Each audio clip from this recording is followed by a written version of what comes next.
Hey, welcome, Dr. Toni Coaches, where I provide transformational life advising for the busy and the ambitious, the leaders of our world. I'm glad you are here today. I want to ask you a question, okay? Ready? What comes to mind when you think of this word? Balance. What do you think? What comes up for you? Balance. Is it a load of, you know what? It's just a crack? Elusive? Impossible? Impractical? A waste of time? Something people chase and just waste their time with? Is it a desire? What comes to mind? Balance is often idealized, and because it's idealized, it can often get a bad rap, or it can feel like it's something that people chase and can never get. It's just kind of gotten confusing when we talk about balance. What do we even mean when people talk about balance? But why? Why is it confusing? Why, when we hear the word balance, does it mean something different for so many of us? Does it mean something different for so many of us? I don't think there's a lot of clarity there, at least not in the conversations that I have. And I'm curious about what comes up for you. When you think of balance, what comes up for you? Ask someone else, see what comes up for them. Is it the same? Are there similarities? Are there differences? What does balance really mean for you? What would balance look like for you in your life if you were experiencing it? If you took some time to get specific about it, what might it mean? What might it look like for you? The truth is, most people aren't taking the time to get clear on what balance really granularly would look like for them, what it would actually practically mean for them, how it would play out for them, what it would mean for their schedule, for how they spend their time, their effort, their energy. Most people aren't getting that clear on what balance truly would look like in their life. Maybe you are. If you are, you're one of the exceptions. Because I know I for sure wasn't. I was not there. I'm in a different place now, but I was not always here, okay? But let's just take a step back, all right? Let's take a step back. If we take a step back and we just kind of look at the human experience, it makes sense why, even though balance seems maybe confusing or unclear or poorly defined or just this maybe anomaly, whatever it means for you, even though it might seem that way, a desire to experience balance, a desire to have more balance in our lives really does make sense. It makes sense why we would want that, because our very being, from our cells to the systems that make up our bodies to even the world around us, requires balance, right? They all seek to experience some kind of equilibrium. At our very core, we crave balance. It's beyond just desiring to have balance in our social lives or in our work lives. It's beyond that. Balance, equilibrium, is something that we desire and we need if we truly want to function well in life, if we want to enjoy a quality life. When your body is sick, just as an example, it's because there's something inside of your body that has been thrown off balance, right? And that healing process, to help you feel better, aims at restoring some semblance, some sense of balance, right?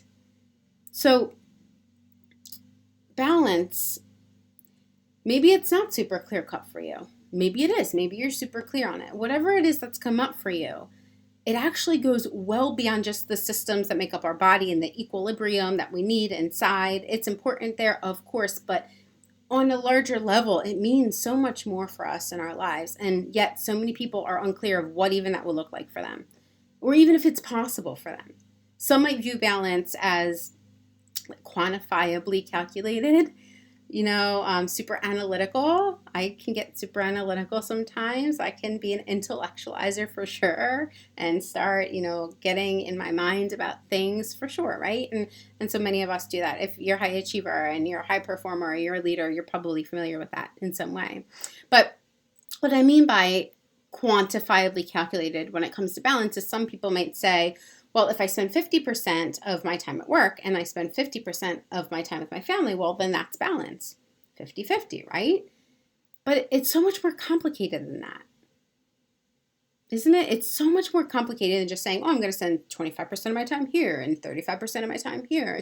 It's beyond that. Balance it's more than just something that you can cut into pie slices percentage-wise, right? It's not something you just divide your time in a certain way and then that means that these parts of your life, these pies that make up, these pieces of pie that make up the pie of your life, that suddenly they're balanced because you've got these percentages here. It's not that simple. It's not that clear cut in that way either, right? We can't quantify balance in that way. It doesn't mean that you're even mentally or emotionally present during that percentage of time that you've allotted for this particular thing.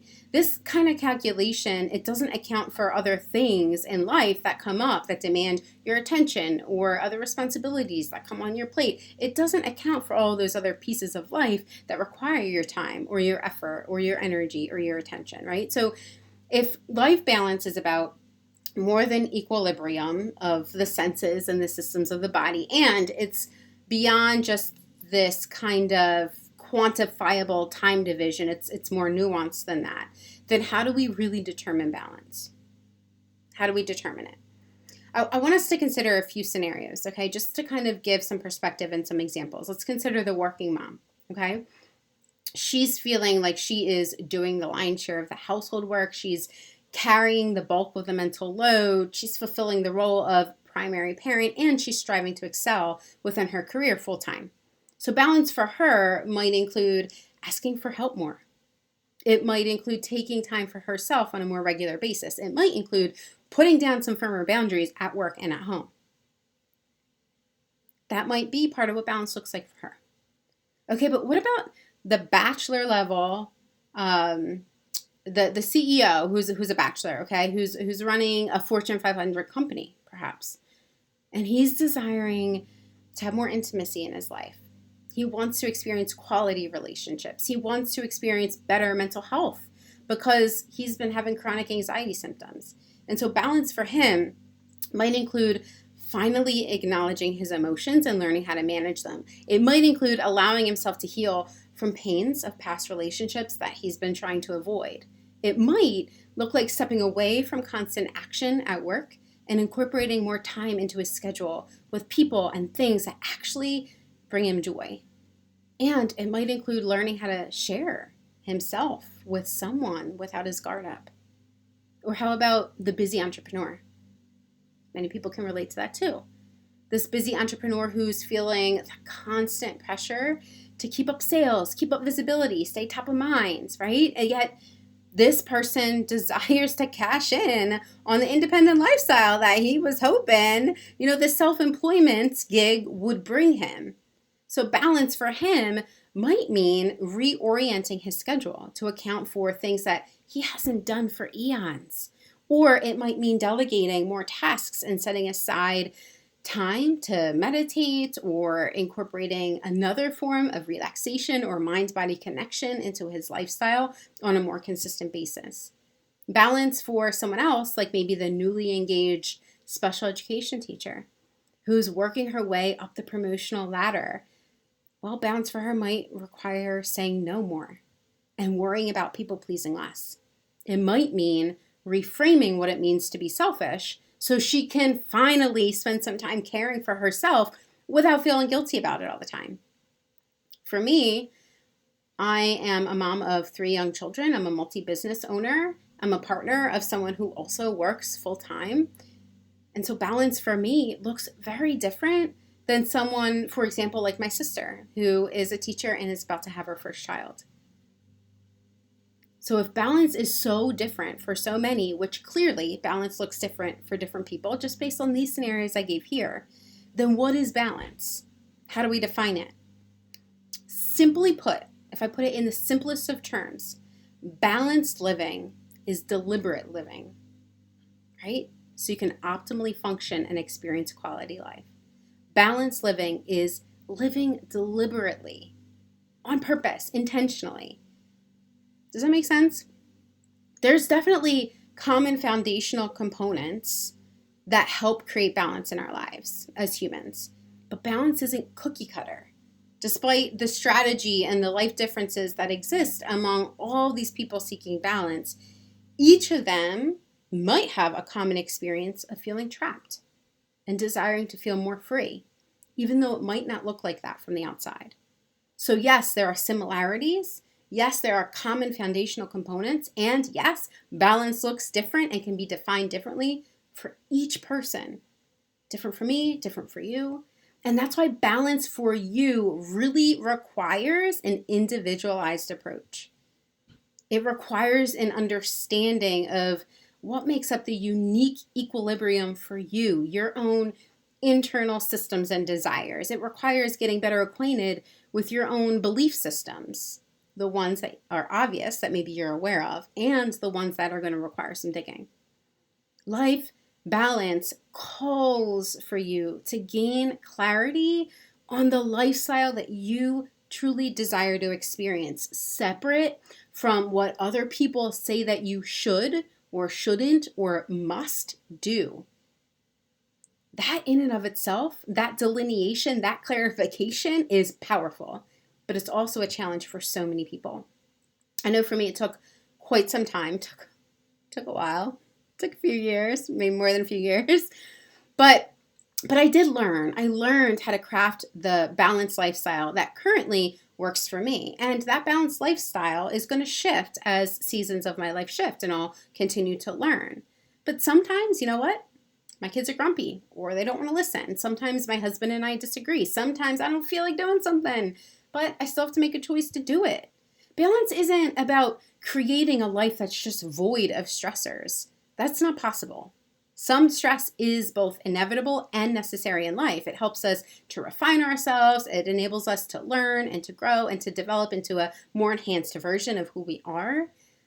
But I know we have to learn how to incorporate balance. We have to learn how to live deliberately. Most of us aren't doing that. And so we're living in this place of feeling off balanced and not even knowing what balance looks like for us or how to clarify that. We need to start somewhere, okay?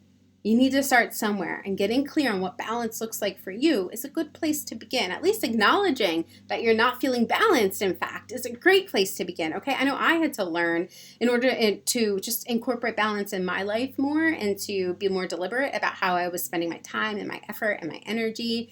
I had to learn how to take better care of myself on a more consistent basis. I had to learn how to communicate more effectively and manage my emotions better. I had to learn how to put down firm, clear, healthy boundaries. But I'm still always going to be learning. There's never an end game here. I don't just learn it and then know everything. I'm always learning and developing and enhancing myself on a daily basis. Balance isn't something that you achieve and then you can just consider it checked off your list. That would be nice. No, we won't go down that road, okay? We could talk about that in a different time, at a different time, okay? If you want to experience your version of life balance, whatever that looks like for you, then you're gonna have to make a commitment to this lifetime of ongoing learning and growing, okay? For me, life balance feels like freedom. It feels like life freedom. When I feel trapped, I know something is off balance. And that offness, when I recognize that, it's an indicator for me that I really need to step back and I need to look at what I'm doing. Why am I doing it? And where am I focusing my effort, my energy, my attention? So I can get more intentional about it. Am I really focusing where I want to? Am I really deliberately living right now? Balance makes way for this deeper sense of freedom in our lives, a deeper sense of control even. And it can't otherwise be experienced unless we get clear truly on what individually balance looks like for you. So how about you? What might balance look like for you? What could life balance mean for your life? How might balance feel for you? Only you can answer those questions. If you want help creating balance in your life, getting clear on what balance looks like for you, maybe on what's getting in the way of creating that balance that you desire, go ahead and click the link below. Let me know. We can connect, and I'll see if I'm a good fit for supporting you, and you can do the same. You can interview me and see if you think I'm a good fit for supporting you. And if I'm not, I'll be happy to make you a recommendation, share my insight, and hope that you continue your journey, because you do not have to go this alone. Balance is possible for you, but we need to get clear on what's getting in the way and what that balance is that you desire. Okay? Till next time.